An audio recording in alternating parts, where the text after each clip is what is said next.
Hi friends, lilipit ako sa Korea Hot Salute! Friends, umulan! Kumusta kayo dyan?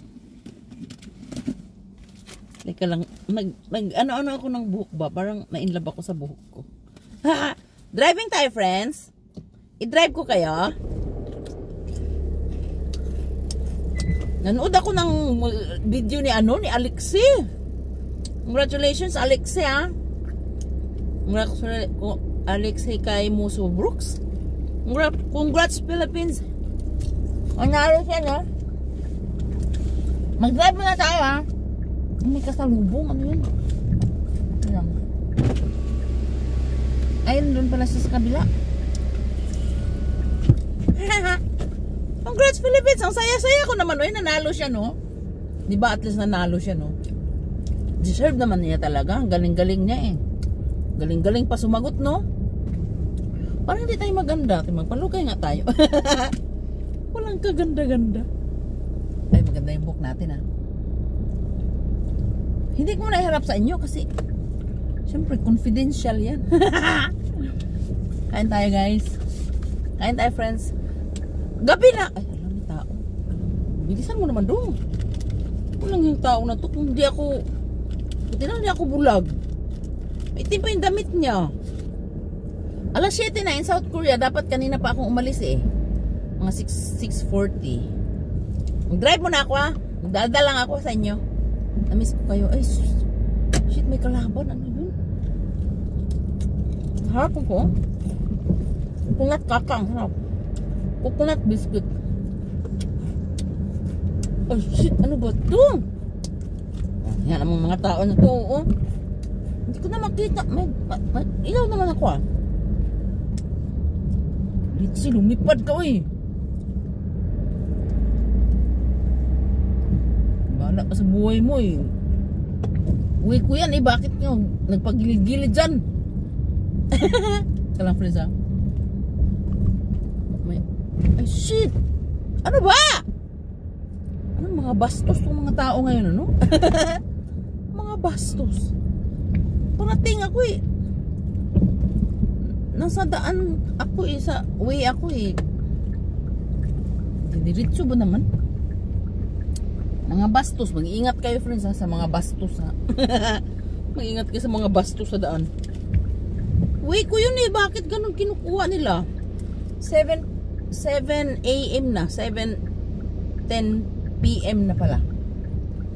Eh, nagandahan ako kay Alexie, kaya dali tayo. Iharap ko na ba sa inyo?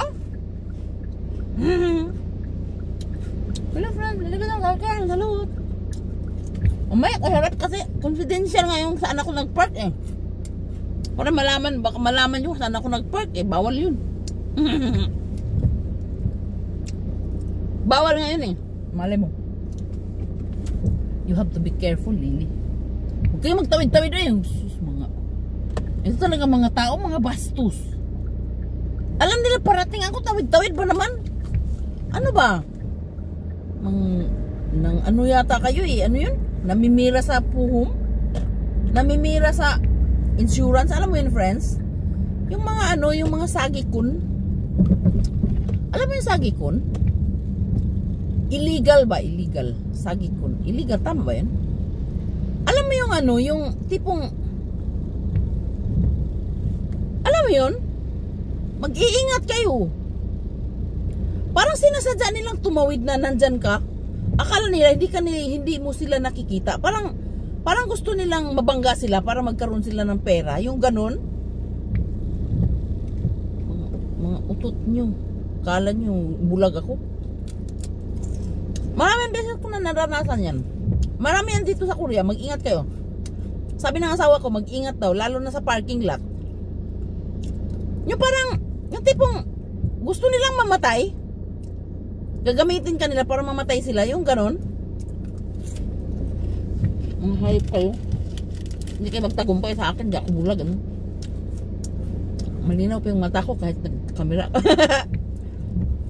Hindi, pag nag-camera naman ako, kita ko naman, eh. Hindi naman ako nakatingin sa camera, di ba? Ilang beses ngayon? 3 beses yata. Paglabas ko dun sa parking lot, parang sinasadya nilang mamatay sila tapos gagamitin kanila yung ganun para magkapera sila sa insurance. May ganun friends dito sa Korea. Manood kayo ng TV.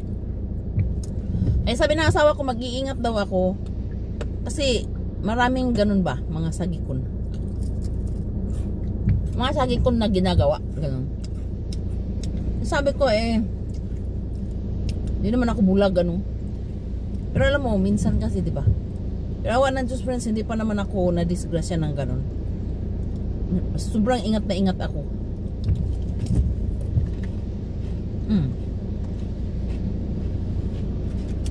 Ano tayo, ha? 6 minutes lang, bye-bye.